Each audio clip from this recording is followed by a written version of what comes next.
जय हिंद साथियों, स्वागत है आपका हनुमान जी के चैनल पर एक कदम सफलता की ओर।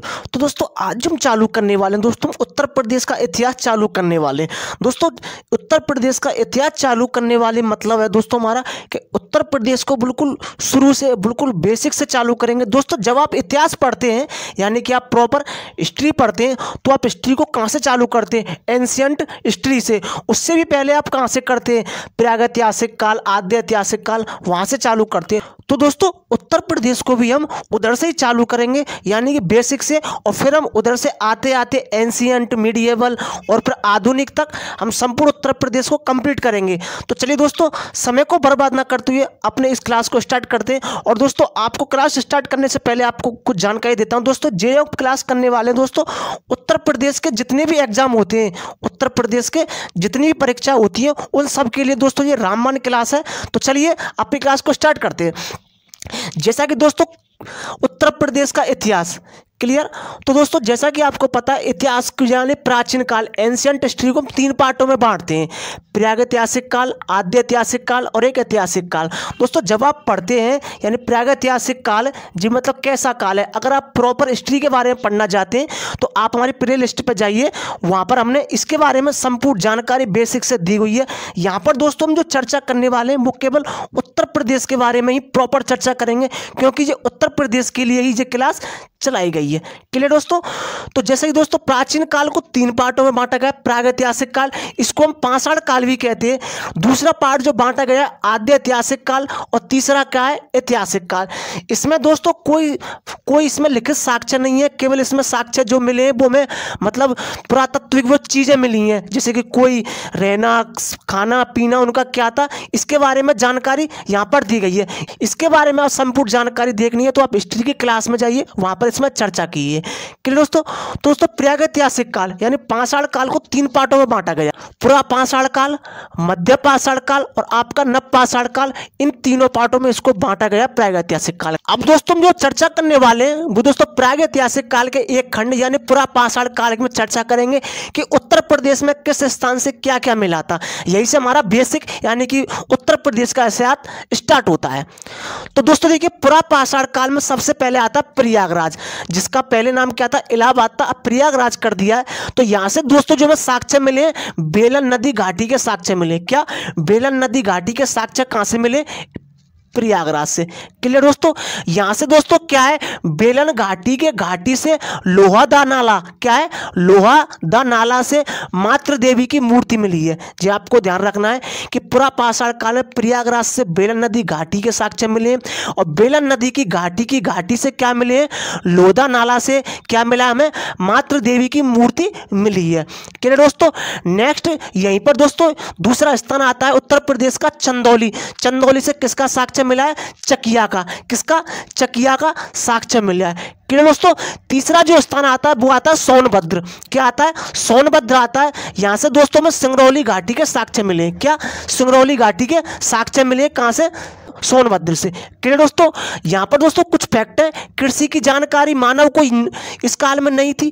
अग्नि यानी कि आग का इस्तेमाल भी मानव को बिल्कुल भी नहीं था। जब ये यहाँ का मानव था दोस्तों वो शिकारी था। क्लियर जी आपको ध्यान रखना, ये था पूरा पाषाण काल। अब हमारा दूसरा क्या है? मध्य पाषाण काल के बारे में चर्चा करते हैं। देखिए दोस्तों मध्य पाषाण काल में उत्तर प्रदेश के प्रतापगढ़ जिले के सरायनाहर और महादहा, क्या है? प्रतापगढ़ जिला है उत्तर प्रदेश का, वहां से सरायनाहर और महादहा से हमें क्या मिले दोस्तों? मानव कंकाल यानी कि अस्थि पंजर के प्रथम साक्ष्य मिले। क्लियर। एग्जाम में पूछता है कि उत्तर प्रदेश के किस जिले से यानी किस स्थान से मानव के प्रथम साक्ष्य मिले, तो आपको ध्यान रखना है प्रतापगढ़ जिले के सरायनाहर और महादहा से मानव अस्थि पंजर के यानी मानव कंकाल के साक्ष्य मिले हैं। क्या दोस्तों। नेक्स्ट दोस्तों इसी में देखिए सरायनाहर से क्या क्या मिला हमें? सरायनाहर से दोस्तों हमें 14 समाधान प्राप्त हुए। क्या? 14 समाधान प्राप्त हुए, जिनके दोस्तों सिर पश्चिम दिशा में और पैर पूर्व दिशा में। देखिए दोस्तों 14 समाधान यानी कि आप यहां देखिए ये क्या हो गया?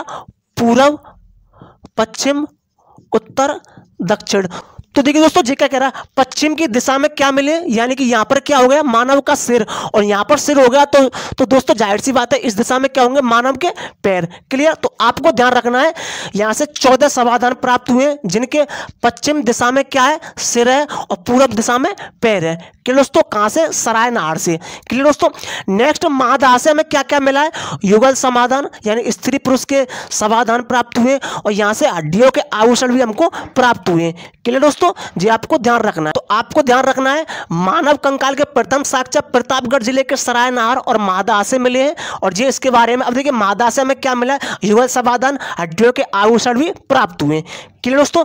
नेक्स्ट दोस्तों आपको अब देखना प्रयागराज। प्रयागराज जाने की अब यहाँ पर क्या है, मध्य पाषाण काल के बारे में चर्चा कर रहे हैं हम। तो मध्य पाषाण काल में प्रयागराज जिला की मेजा तहसील से क्या है, प्रयागराज जिला है उसकी मेजा तहसील से क्या है, मेजा तहसील से हमें क्या क्या मिला है, झोपड़ियों के साक्ष्य मिले और मिट्टी के बर्तन के साक्ष्य मिले। क्लियर दोस्तों, झोपड़ियों और मिट्टी के बर्तन के साक्ष्य हमें कहाँ से मिले, प्रयागराज जिला की क्या है, मेजा तहसील से। क्लियर दोस्तों। तो दोस्तों ये हो गया आपका मध्य पाषाण काल। अब जो हम बात करेंगे वो तीसरा नंबर नव पाषाण काल के ऊपर चर्चा करेंगे। देखिए दोस्तों नव पाषाण काल में प्रयागराज के कोल्डिवा से, ये काफी मोस्ट है, जो आपको याद रखना है, क्या है, प्रयागराज के कोल्डिवा से, कहाँ पर, कोल्डिवा प्रयागराज का स्थान है। क्लियर। यहाँ से क्या मिला है, धान यानी कि चावल की खेती के साक्ष्य मिले। जब पूछता हिस्ट्री में कि बताइए भारत में मतलब धान की कृषि के यानी चावल की कृषि के साक्ष्य कहाँ से मिले, तो उसमें आ जाता है कोल्डिवा। लेकिन हमें उत्तर प्रदेश का पड़ रहे स्थल, तो हमें क्या ध्यान रखना है, प्रयागराज।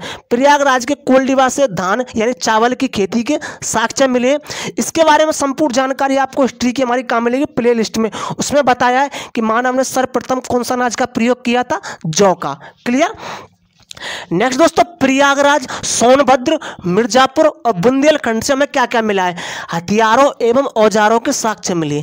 क्लियर। क्या, हथियारों एवं औजारों के साक्ष्य हमें कहां से मिले, प्रयागराज, सोनभद्र, मिर्जापुर, बुंदेलखंड। जी आपको चारों याद रखने, यहाँ से क्या मिला है, हथियारों एवं औजारों के साक्ष्य। क्लियर दोस्तों। नेक्स्ट अब दोस्तों इससे हटके दोस्तों एक प्रागैतिहासिक काल में दोस्तों एक युग आता है, ताम्रयुगीन सभ्यता यानी कि तांबे की सभ्यता आती है।